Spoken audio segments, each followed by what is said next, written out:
Quite the storm we're having. Seems Fimbulwinter's here to stay. It will pass, though. All things do. In the meantime, how about a story while we warm by the fire?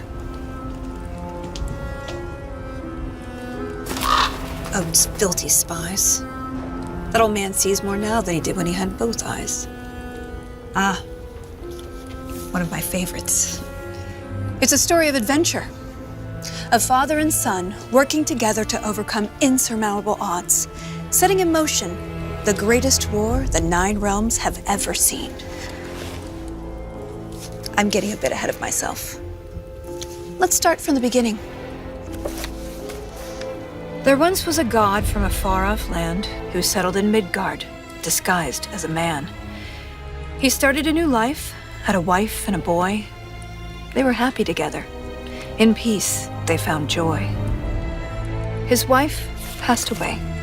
Kratos mourned with his son, but where one journey ended, a new had begun. Faye's final request, though it seemed rather bleak, spread my ashes atop the 9 realms' tallest peak. As they readied themselves for the long road ahead, a stranger accosted them in their homestead. Baldur sought answers as Odin's hand. Kratos gave none to the Aesir firebrand. They made way for the mountains.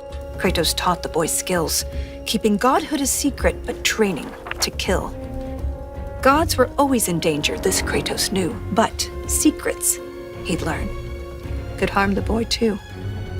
They found Mimir in a tree, punishment for his wrongs, so they lopped off his head, and they brought him along. Mimir held ancient wisdom and knew the lost god of war. He warned, "Tell the boy," but Kratos ignored. No, now hold on a minute. Is that all that's in there about me? Something to add? Actually, yes, I do. You see, Odin, in all of his dreadfully paranoid wisdom, trapped me in that bloody tree for perceived wrongs, and I led quite the colourful life before even meeting him. It all started when I was just a lad in the service of a great fairy king. Riveting stuff, really. We'll have to get back to that later. No, don't turn the page. I wasn't finished. If Mimir were telling the story, we'd be here all day. Anyways, they met Freya, masquerading as a witch in the woods. A god knows a god. She would aid where she could. She cautioned, "You must tell your son he's divine." But Kratos dismissed her. He'd regret this in time. On the road, Baldur's allies, Thor's sons, attacked. Something snapped in Atreus as he tried to fight back. The Aesir lost the battle, but Atreus fell too. Kratos rushed him to Freya. She would know what to do. Freya was disheartened with the father's neglect, but with the heart of Hell's troll, she could save his son yet. Kratos thundered through Helheim and slew the great troll. He had captured its heart, but in his, burned a hole. He returned with his offering.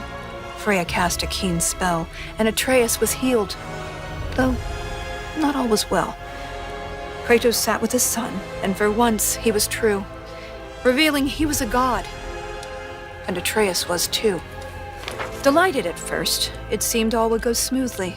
Then arrogance followed and bent Atreus toward cruelty. With tensions flared, Baldur preyed on their discord, casting back into Helheim Kratos and his ward. In Helheim, they learned Freya caused Baldur's plight. His mother's ill-conceived curse robbed his life of all light. They emerged from the realm as they neared journey's end, but Baldur appeared and attacked once again. Atreus and Kratos were ready this time, stronger together with their power combined. Freya intervened on behalf of her son, begging Baldur's forgiveness for all that she'd done.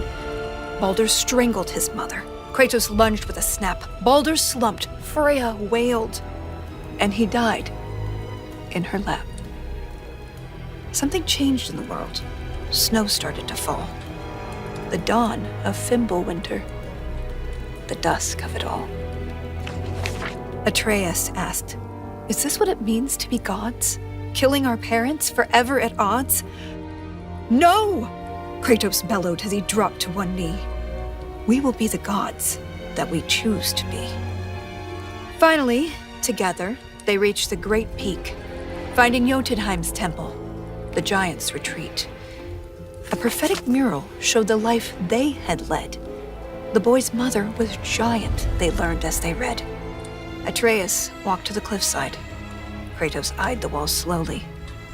Beneath the boy's picture, a name was etched. Loki.